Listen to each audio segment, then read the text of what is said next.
The world is changing at breathtaking speeds, with trends and fads popping up and passing away at breakneck pace.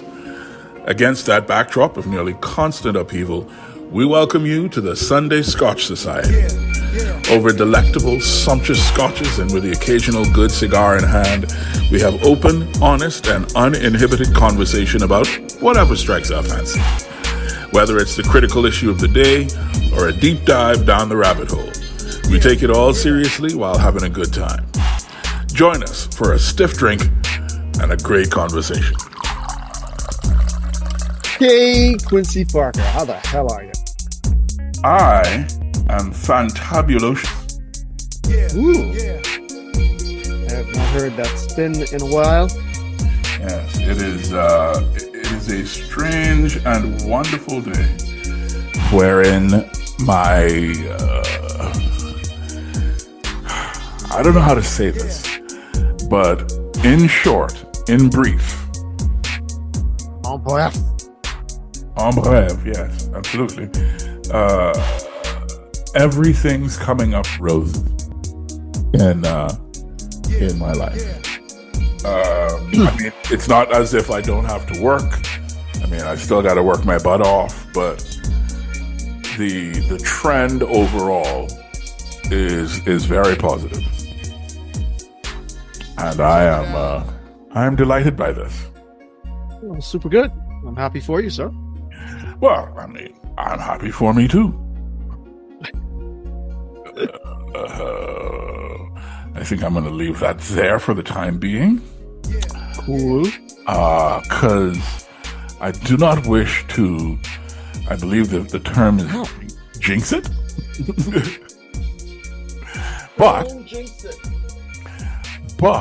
I must ask how you, Matthew, are doing. It's been quite a while since we had a public conversation in this manner. So I would like to know how you are, how you have been. Is all well? Yeah. All is well. All is well. Weirdly, I find myself in Nassau. Yet we are recording this not in person. Yesterday, I found occasion to rescue a kitten running in the street. And this morning I found out that now constitutes as a workout, as I am stiff everywhere.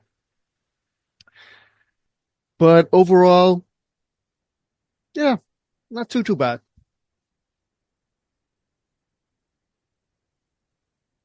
Matthew, are you saying that running after a kitten made you sore? That is what I attempted to communicate, yes. I mean, it was also a bunch of, it was like a HIIT workout. You know, there's a lot of explosive activity, bending down, jumping onto the ground, flat to try and grab this cat from under a car. It kept running, so it's, high intensity. I mean, obviously, if you look at it from the cat's perspective, you could see why it would run. Oh, yeah. This great big being from out of nowhere is all of a sudden trying to. Oh, but the idiot was running anyway. So this was his main issue. If it had just stayed scared in the bush somewhere, it would have been safe from that part of things. I don't know if his mother just took too long or something disturbed it while it was waiting on his mom or whatever. But, running in the street, the dual carriageway at the light, not the best idea. And then, of course, it tried to hide up in the engine compartment. That got too hot. So, it's back and forth. And this poor lady, God bless her soul, that she stayed still and let me try and capture this cat. Because, there are some more heartless behemoths out there. So that cat was very lucky. Yeah. But yeah, I am sore, sir. So, okay.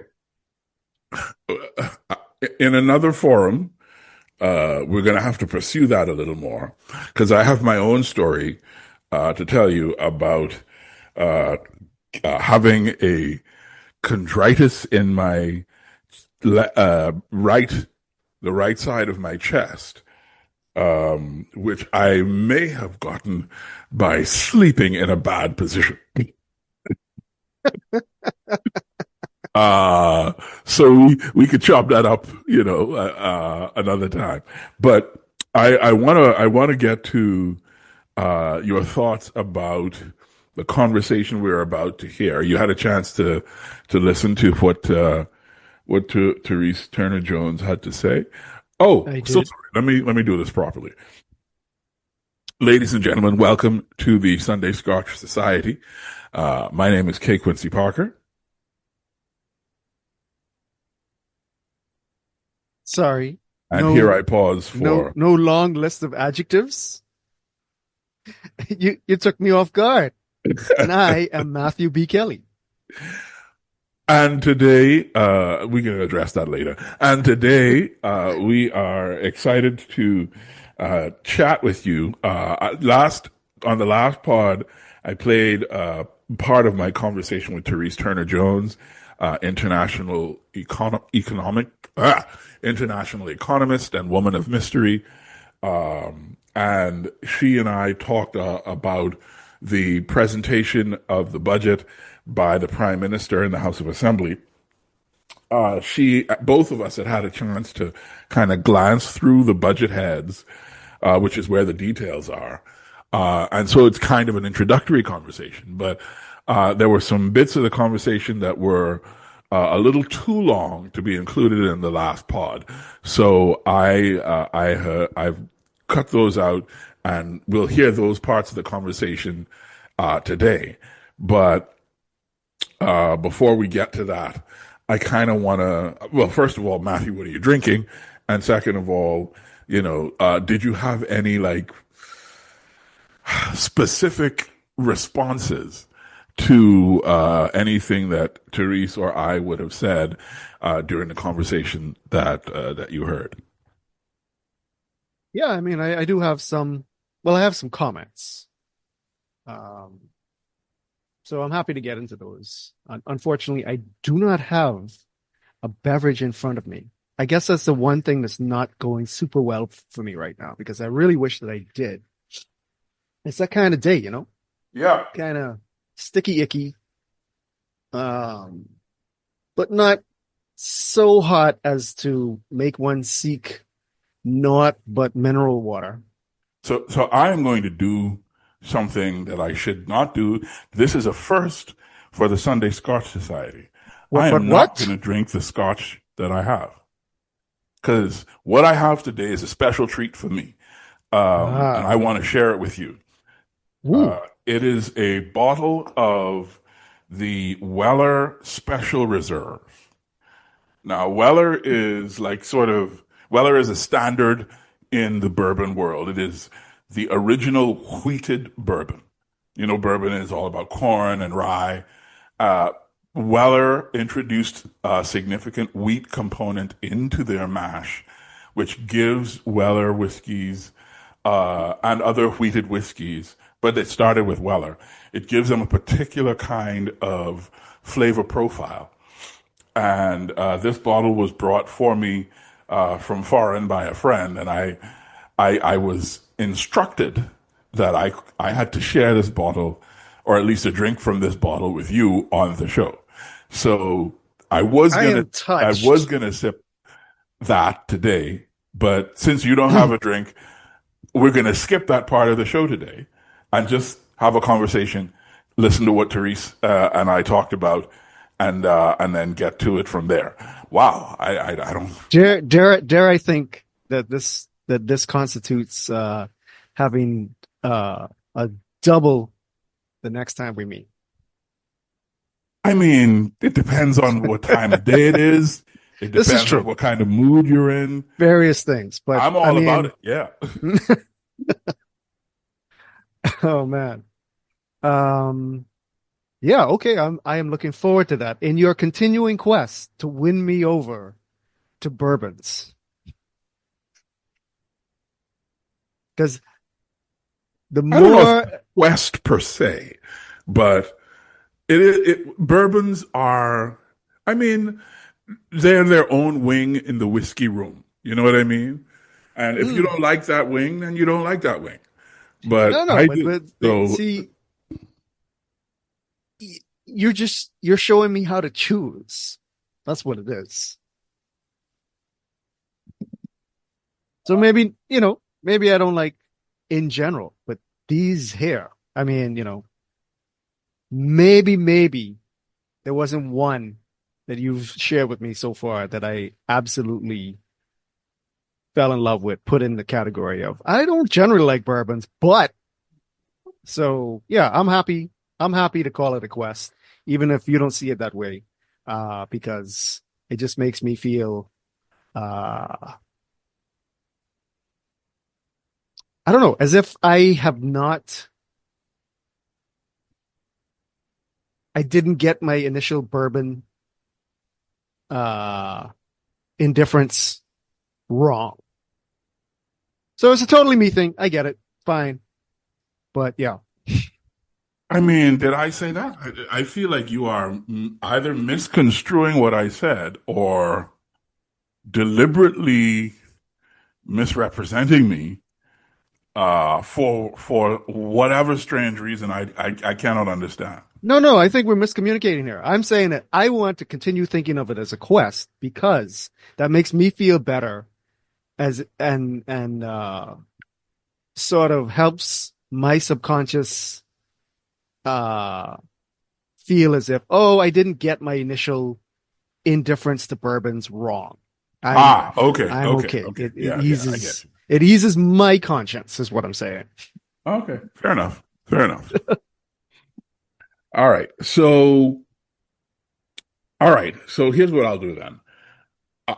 Let's rearrange how we were going to do things, and let's go Cool. ahead and play the conversation with Therese now, and and then you and I can talk about it for a couple of minutes afterwards. Okie dokie. Ladies and gentlemen, here's my conversation with Therese Turner Jones. We were talking about the budget presented by the Davis administration 2 weeks ago. And these are just initial thoughts in what I expect to be a much longer, a much more detail oriented conversation over the next couple of months, I'm sure. Not necessarily in this forum, but I thought it was appropriate for the Sunday Scotch Society as well. So here's the clip. The interesting parts on the duty exemptions, for example, on things like appliances that are high energy efficient, I think that's in and of itself, that's a good thing. It raises consciousness among Bahamians about energy efficiency and the fact that it's important overall that the government begin to meet its commitments under the Paris Agreement to get to net zero. I think the year in question for the Bahamas is something like 2050, which is a long way off. But it's a target anyway. So, there's a lot in there and there's a lot around policy reform in the budget. But I think I would have liked, just because I'm this way, it's not necessarily that everybody needs to be this way, but I would have liked to have seen more clarity on the policies and then talk about, okay, here are the numbers, because literally we elect people to make policies. They are lawmakers, and so that means they change the law to make our lives better. That's what they're there for. So you want to see the policies that are really going to improve the lives of Bahamians over time. And here I think it could have been clearer to say, in our strategy towards energy reform includes these elements. We're going to reduce our fossil fuel dependence by X, by this particular time. We didn't see that. We just have a long-term date out there, but it's not really clear how the energy reform that's been put in place to now, how that's actually materializing. I think most Bahamians know that BPL is their sole electricity provider, right? Some of us who can afford it have solar panels. Some of us actually off the grid. I'm not one of those people yet, so I'm still getting a BPL bill. But I think many people are trying to mitigate against rising electricity costs, because in this country we see electricity costs going up most of the time and not coming down. So I, as a consumer, I'm definitely looking forward to when these other sources of energy are going to come on stream so that we can lower electricity costs. I think every consumer in this country and every business person in this country knows that our electricity costs are among the highest in the world. And that prevents Bahamians who want to do things like go into manufacturing, because electricity costs are so high. It's very, very difficult to turn a profit if you are using a lot of energy to produce those goods. So that's been a negative on us for a long time. Even our hotels, 25% of hotel costs are electricity costs. So that just gives you scale of, oh my goodness, if we could improve that by either becoming more reliant on renewable energy, which now we can't, the price of solar panels and so on, photovoltaics are coming down. So imagine if more companies, anybody who wanted to produce something, if they can switch over from fossil fuels away from BPL, that would, by definition, to generate their own energy that way, then you can lower your costs. But I think we're still a far way off from that. Unlike some other countries in this region, I think Barbados has done a good job over the years of promoting renewable energy.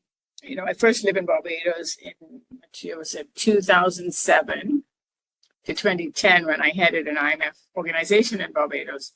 And at that time, it struck me that, there are a lot of solar water heaters on just about every house. And then I understood that there was a policy. If you were building a new house in Barbados, and this is still the policy, you had to put a solar water heater on your house. So when you've got policies like that, over time, behavior starts to change. And then the homeowner, and in Barbados, they actually manufacture these solar water heaters. So it's not that complicated. If Barbados can do it, we can do it.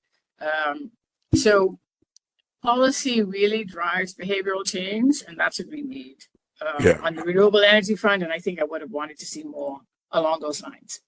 I wanna push back a little bit on something though. If Barbados can do it, we can do it. I don't know how true that is, because we haven't really invested in manufacturing.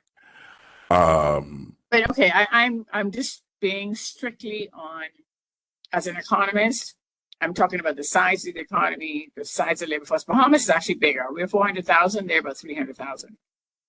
They have virtually the same sort of natural endowments that we have. Sun, sand, and sea, tourism is the main industry, and then financial services, very similar. Their labor force, to me, pretty similar to Bahamian labor force in that while the Barbadians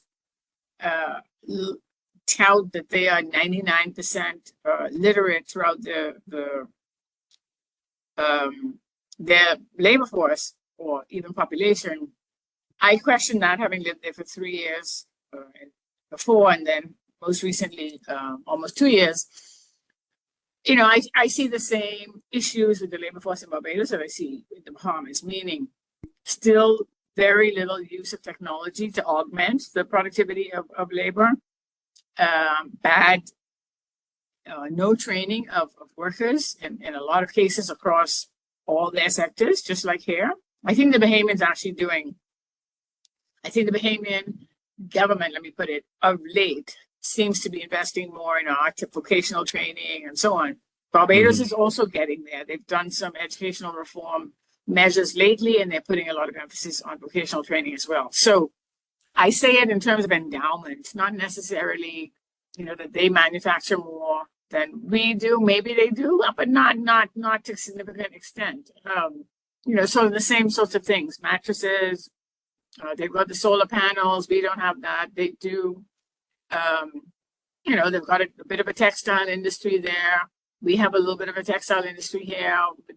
So it's not, I wouldn't call Barbados a country where there's a lot of manufacturing going on. It's still very small, just like here. Yeah, I was asking whether or not it's apples to oranges or is it apples to apples? No, it's pretty much apples to apples. It's whether how big is your apple versus mine. I think we're both apples. My apple may be a bit bigger on certain sectors, and I think the Bahamas tourism apple, for example, keep with this metaphor. I think our apple may be bigger there than theirs. Numbers wise. Mm-hmm. They have very many more visitors coming in. They have fewer.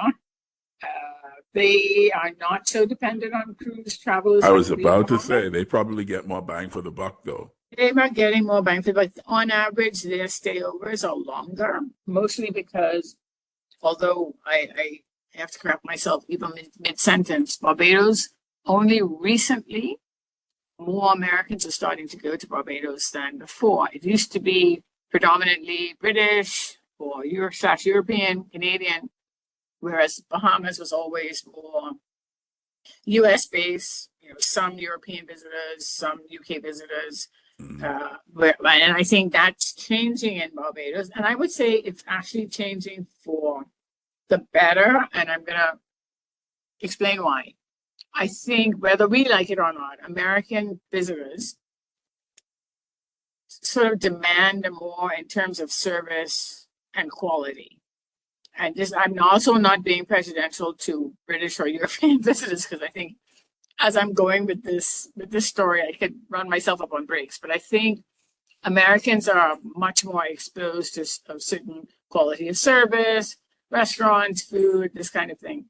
Whereas I think the part of the European market and the British market that Barbadians get, I don't want to say it's,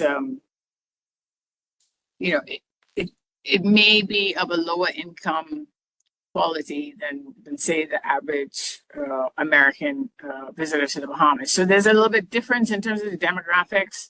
I think the tourism people will probably have more to say on this, but there's something there about the demographics of their visitor versus our visitors. But in Barbados, what I would say in their favor, and this is something that I absolutely enjoyed about the country, is that it's a country where there's less reliance on bells and whistles for average things, meaning Barbados, all beaches in Barbados are freely accessible to the public. It doesn't matter where it is, doesn't matter if it's a fancy strip of Sandy Lane property on the West Coast or whether it's their main strip, Bay Street in town. All the beaches are accessible to the public, and the place is extremely clean, and you don't get a lot of how do I put this? Bluntly, this is the Sunday Scotch Society. Just be blunt. That's fine.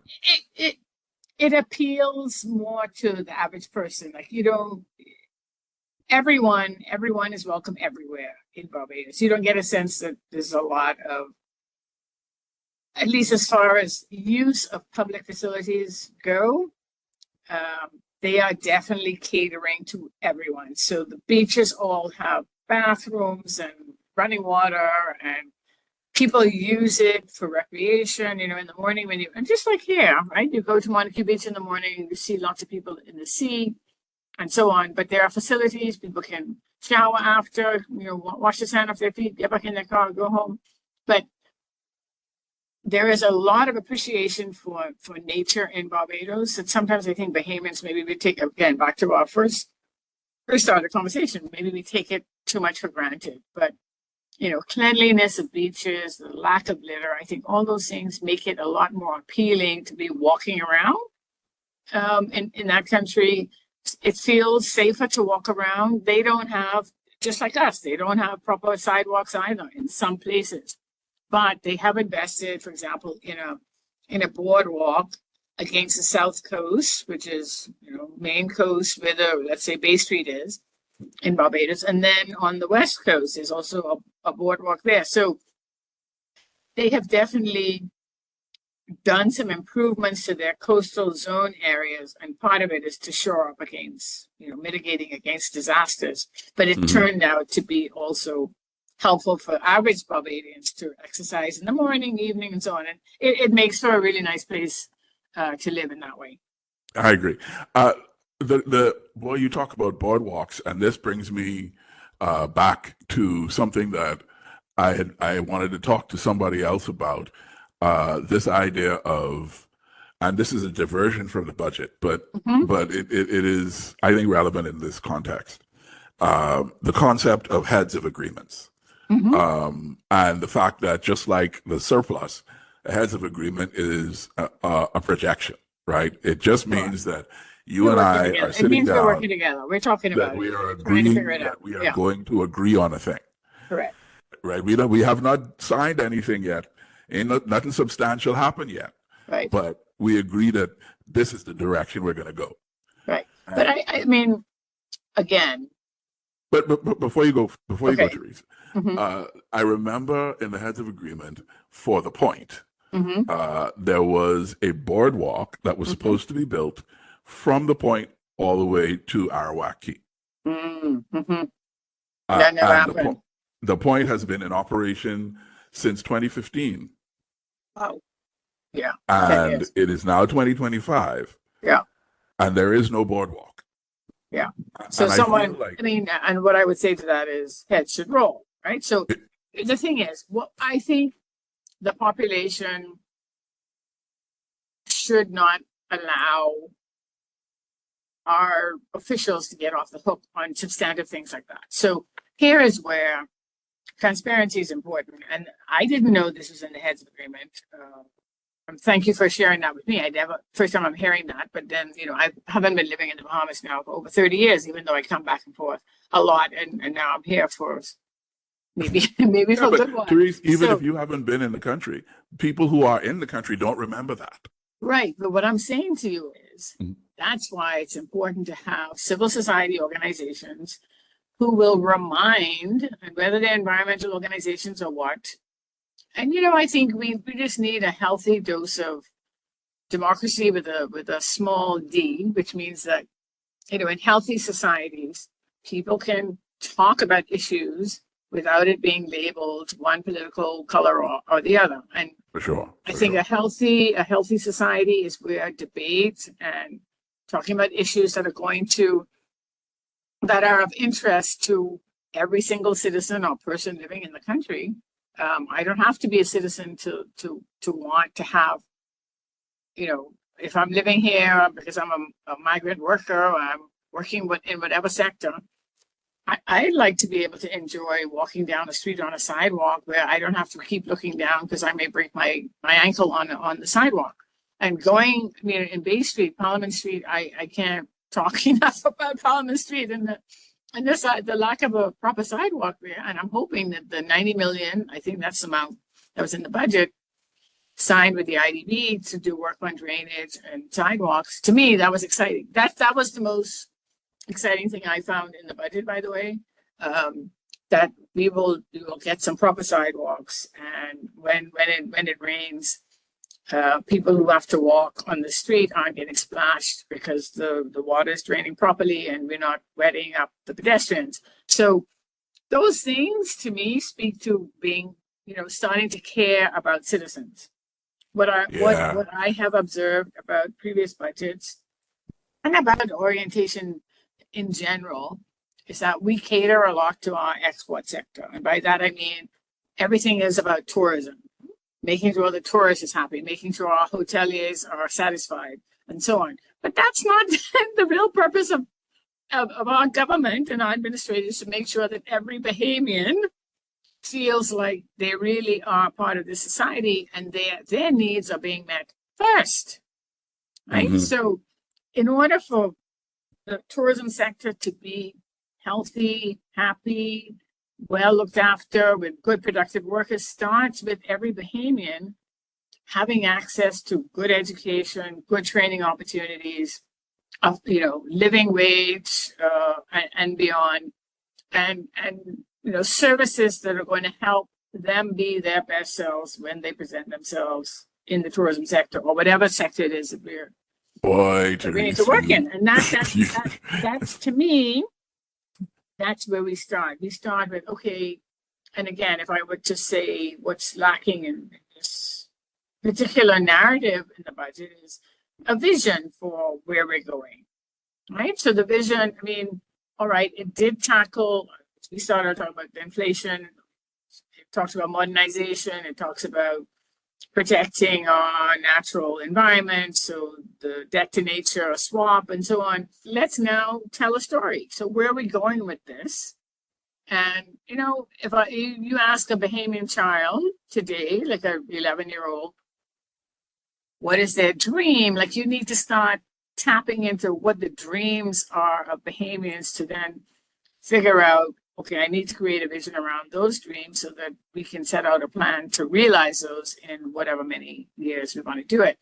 And everyone in the country ought to be able to feel something that's in this budget that they can relate to and that it makes sense. And I know I think to be fair, this budget tries to do something for almost everyone, right? So we saw, again, I talked about the inflationary impact things that they put in there. If you are a small business, I mean, there was stuff targeted to that. Protection of the national environment, and so on. So I think they tried, but I know if they really tried though. So I'm sorry, you don't know if they really tried. I don't really know if they did. The PM in his budget communication talked a lot about. Well, in the early part of the communication, he talked about advocacy for Bahamians, right? Advocacy for the hiring and promotion of Bahamians, and lowering the barriers or removing the barriers that are standing in Bahamians' ways. And he talked about the fact that that Bahamians deserve the education, training, and opportunities that match their talent and ambition. Mm-hmm. And he said that the budget builds on gains in education and training with quote unquote substantial new and historic investments in our people. And that's not well elaborated. What are they? I was going to say that's not what I saw. Yeah. In the budget. What I saw in the budget communication was an attempt at sort of convincing people that we are moving in a certain direction that is not necessarily reflected in the reality that people are experiencing. And that's fine because, I mean, I guess a budget is supposed to be an aspirational document. Correct. A budget communication is supposed to be aspirational. I get that. And I appreciate that. But by the same token, the facts need to be, they need to be a part of the conversation.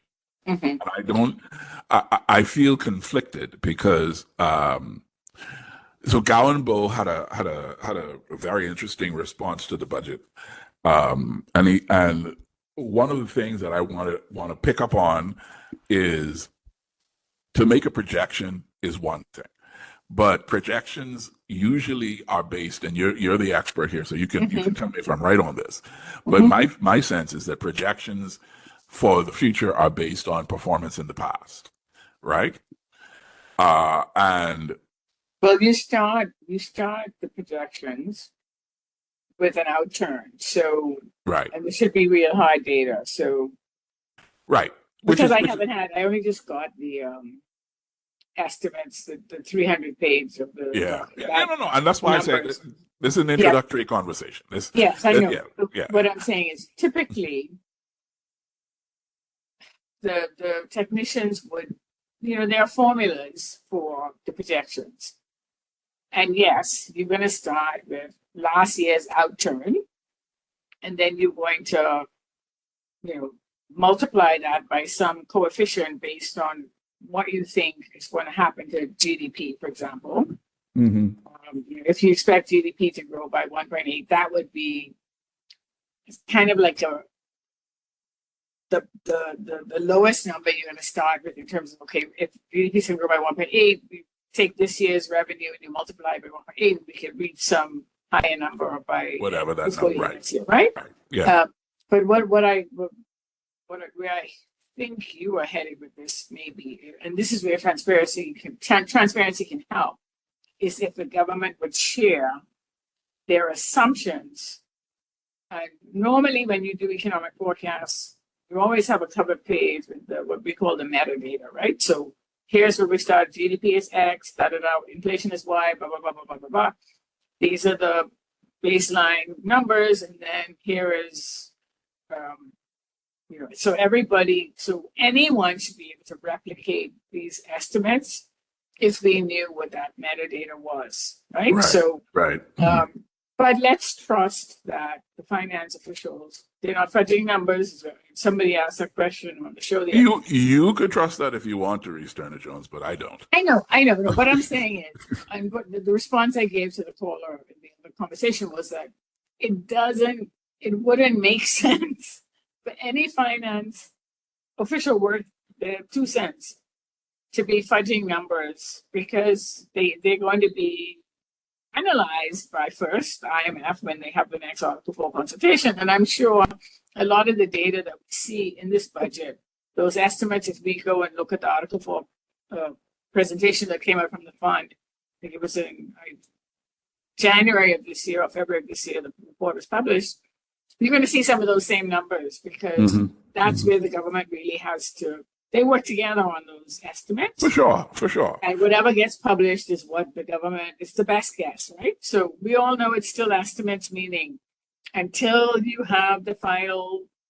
number of VAT intake for April, you can't say what the total revenue was until the last day of April. And then when that all those accruals come in, maybe people pay late and you fix the numbers. So there are revisions all the time. What I'm saying is, it would be quite a lot of folly for them to absolutely try to make a story that they cannot reach, because at the end it's going to be a huge blowback. You've got the IMF coming back again. You've got credit rating agencies doing their due diligence. You've got the IDB also doing the same thing, the World Bank, everybody. So, it's not really, I would like to dispel that one. I think on the issue of projections, it's just a caveat. It just remind people, it is a forecast. It's not actual. We're not there yet. Exactly. We're not there yet. So right. I would say, let's not count our chickens before they hatch. That's I think, expression everybody understands. You can't be saying, yeah, we're going to get surplus when, well, we can project a surplus.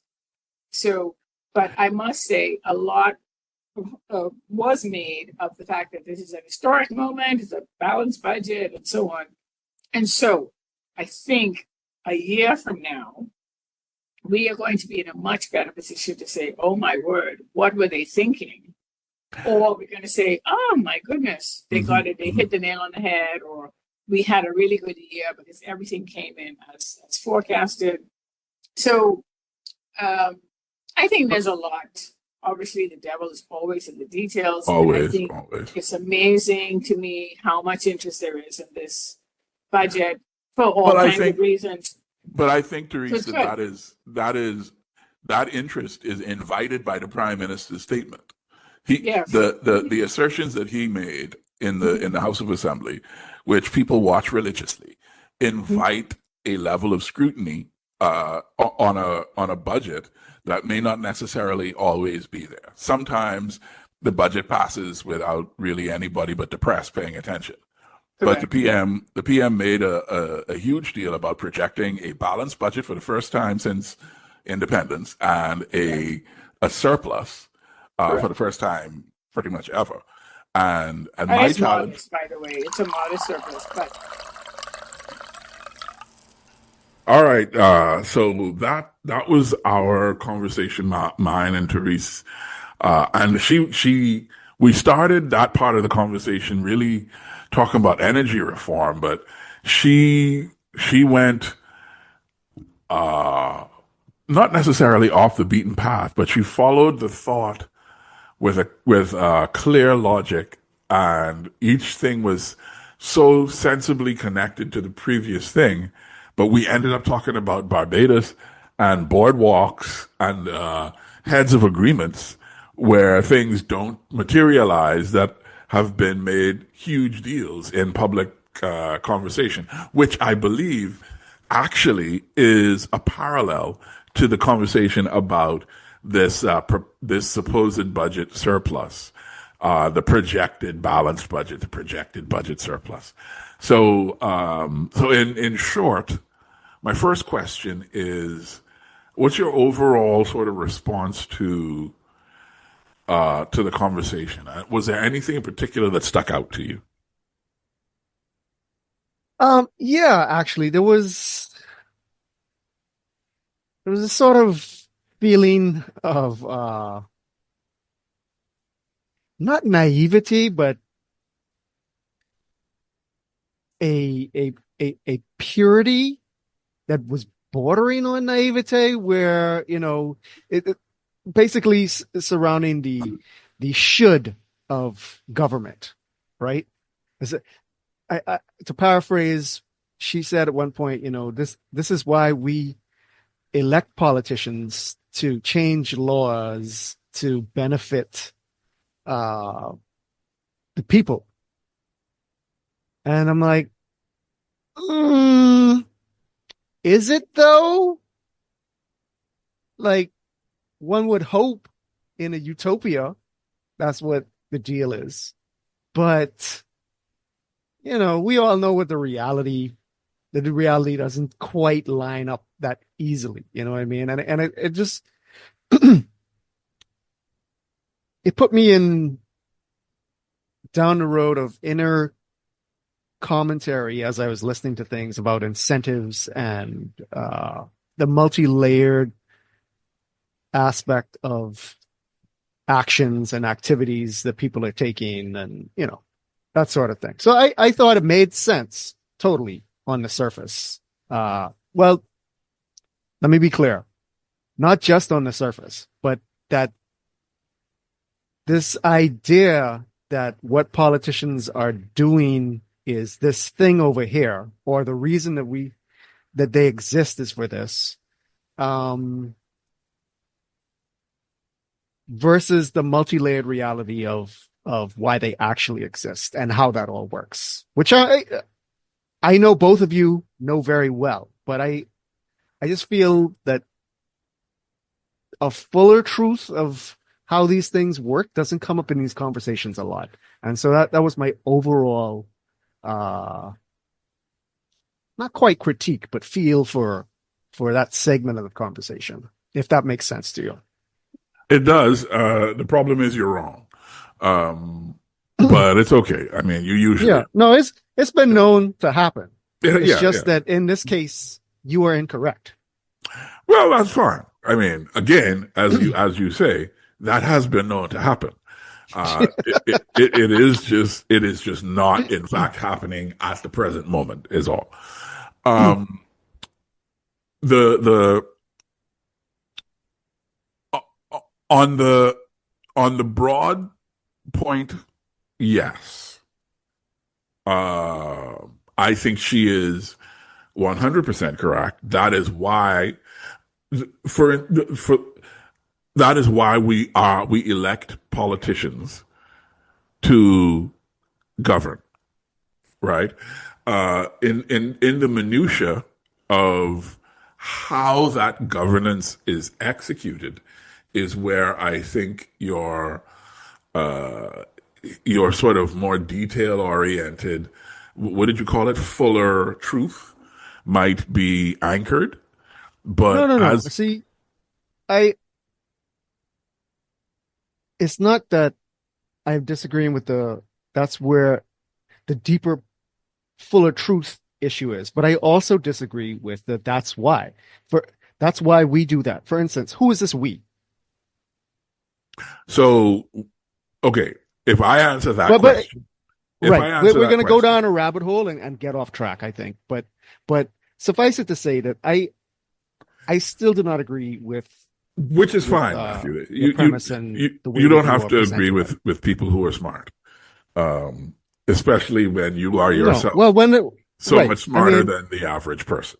So it's okay. We can agree to disagree.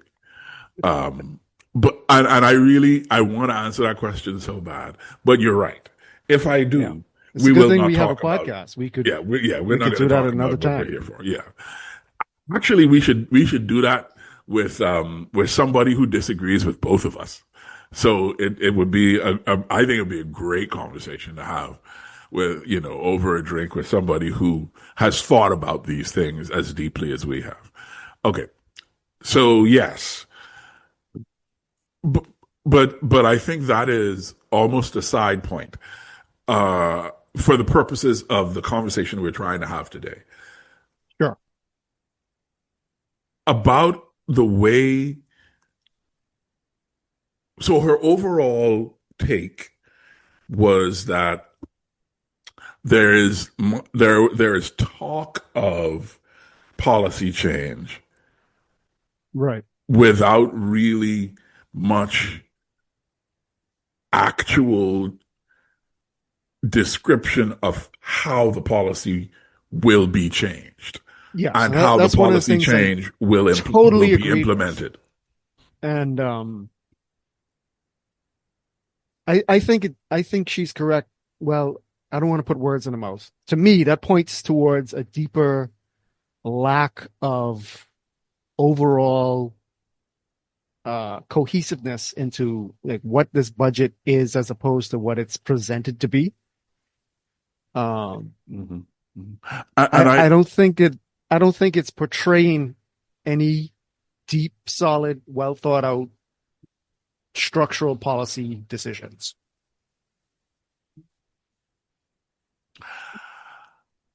And is that, I mean, the point that I made to her was that a budget is generally an aspirational document, a budget presentation anyway.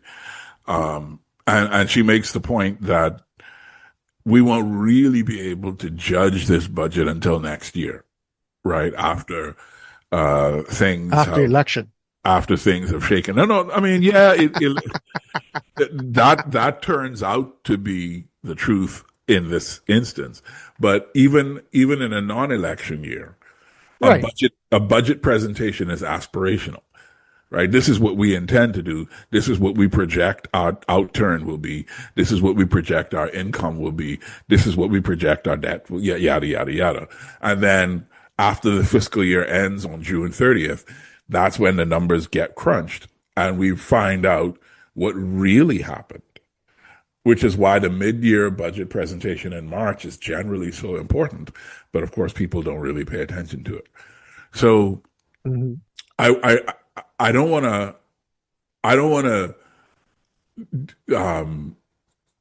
take the space from your thoughts and your reactions though. But I did want to point out that she did make that point, and I wondered whether you thought that there was anything to that. Yeah, I mean, 100%.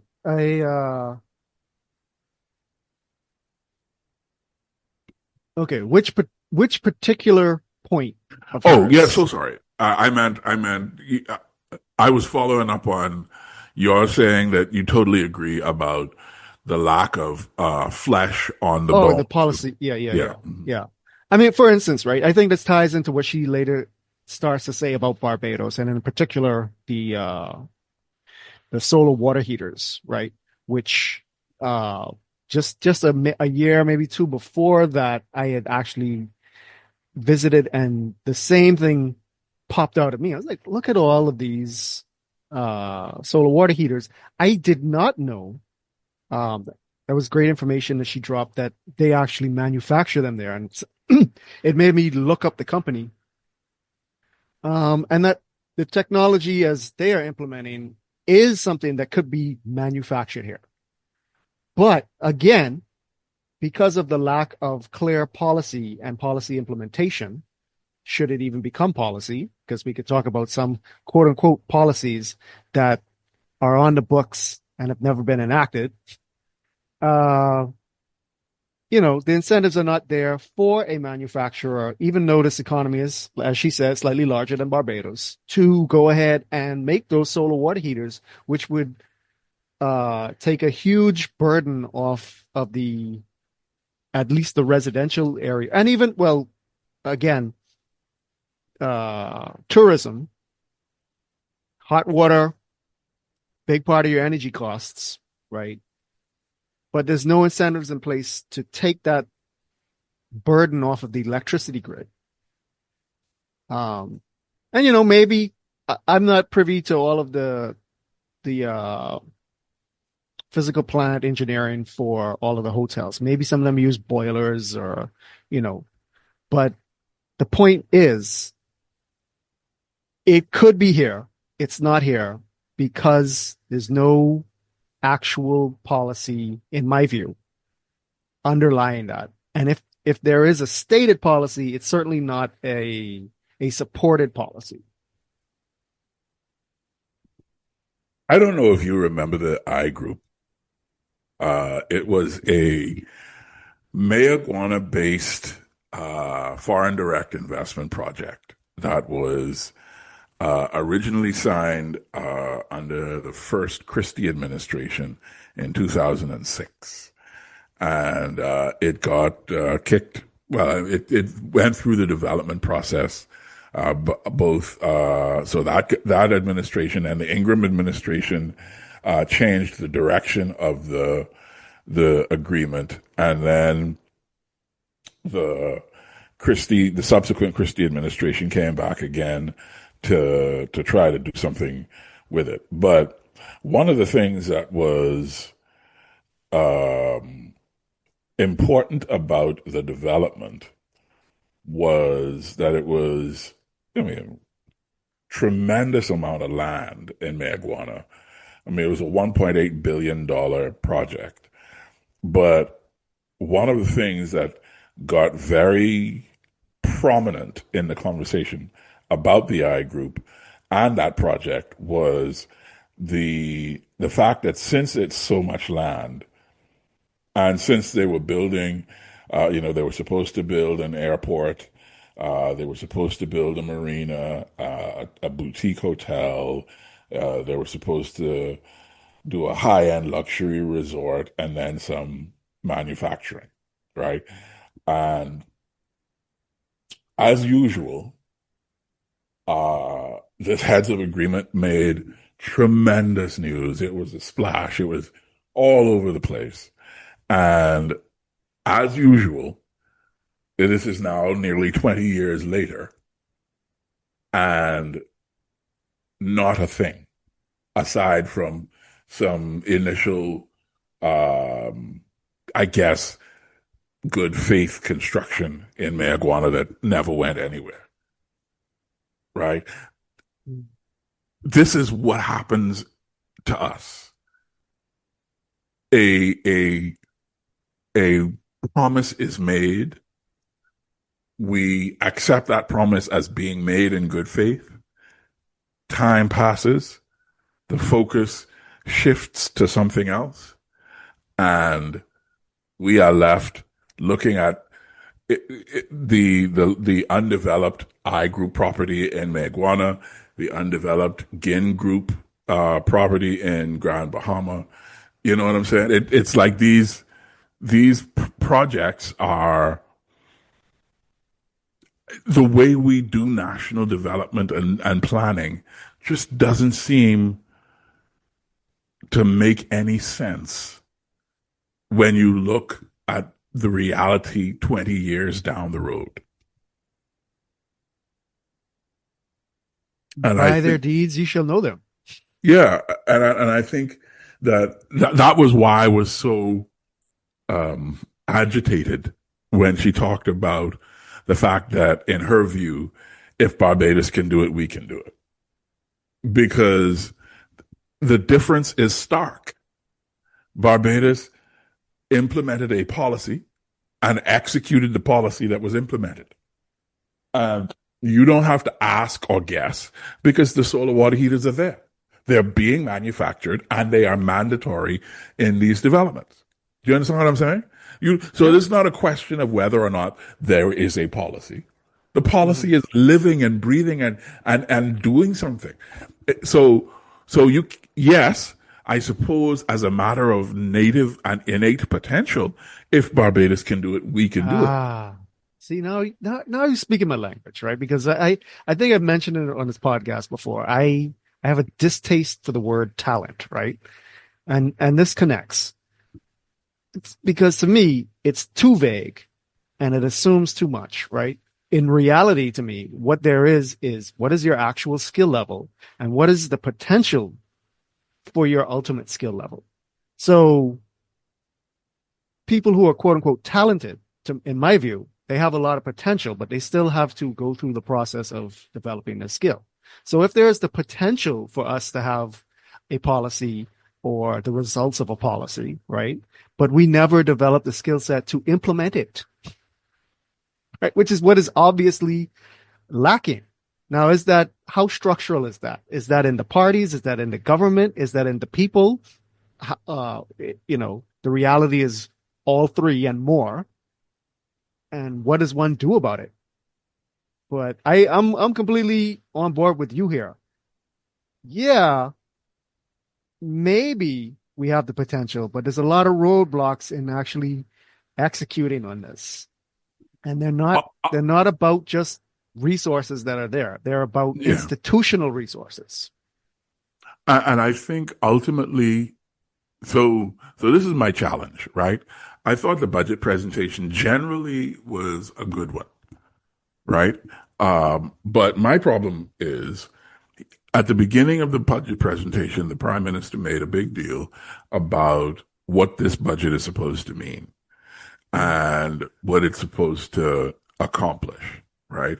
And the focus of the budget is making life better for Bahamians, making sure Bahamians have access to and are equipped to take advantage of all the opportunities that exist in this economy and in the broader world, which is a brilliant and beautiful thing to say.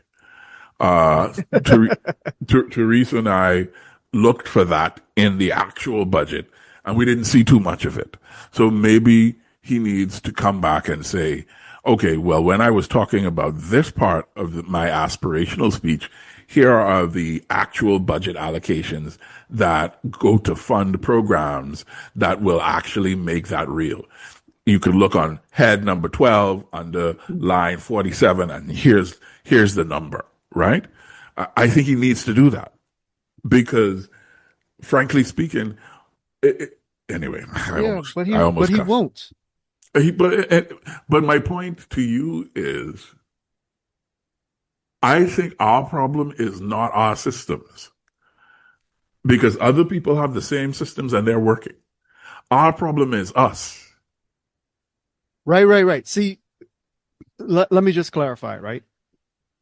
Those are formal systems, and there is a set of informal systems. For instance, what's the culture?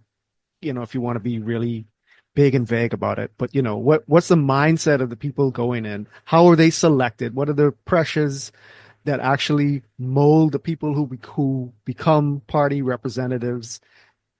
What's going on in the actual civil service, et cetera, right? So I call those the informal systems. They still exist as systems in my mind. I agree with you. But even those come down to people, Matthew. That's my point. Yeah. Right? And how is an individual's mindset developed?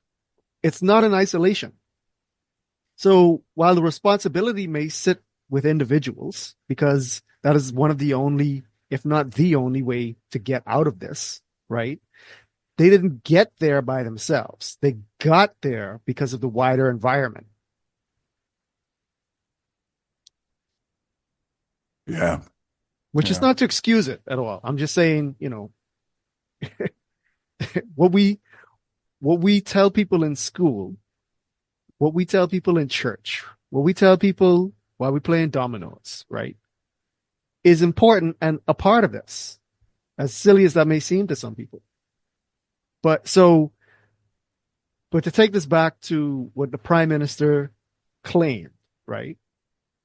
Again, okay, that is a very nice thing to say, but we all know why he said it. Yes, we're talking about budgets in general, but this is an election budget in particular. And everybody knows it. So, let's acknowledge the Leviathan in the room.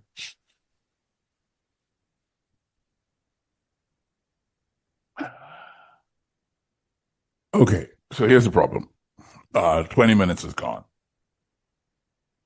And you have just handed me a bomb and said, there's the target. Tune in next time.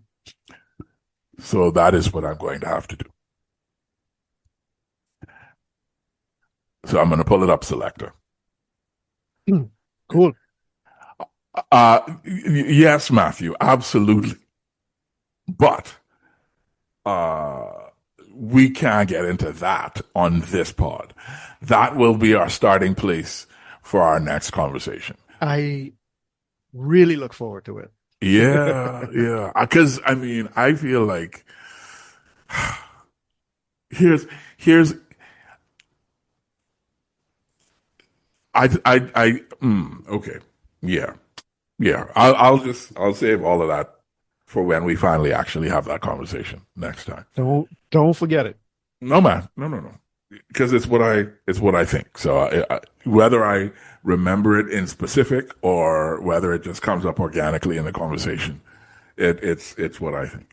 So anyway, you, my brother, are a blessing. I'm glad that we're doing this together. I cannot wait for you to taste this Weller Special Reserve, man. I am looking forward to that. You also, sir, are a blessing. I'm glad to have met you and that you deigned to allow me to become your partner in this.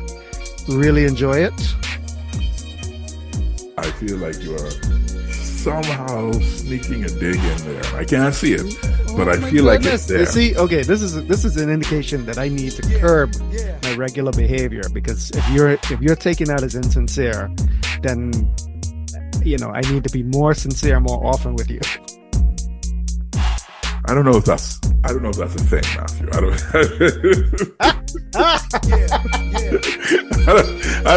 don't know if our relationship can survive too much sincerity, Oh man. Yeah. All right. Anyway, God bless, brother. Take care. All right, bro. And we'll catch up, I guess, in time for a week from now for our listeners. But I'll see you before then. Yeah, man. Ciao. Da zdrowie.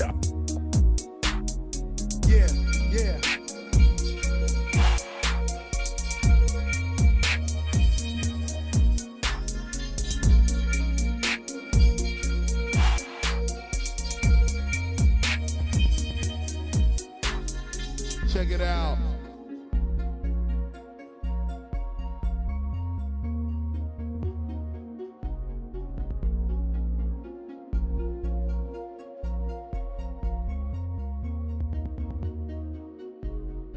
Yeah.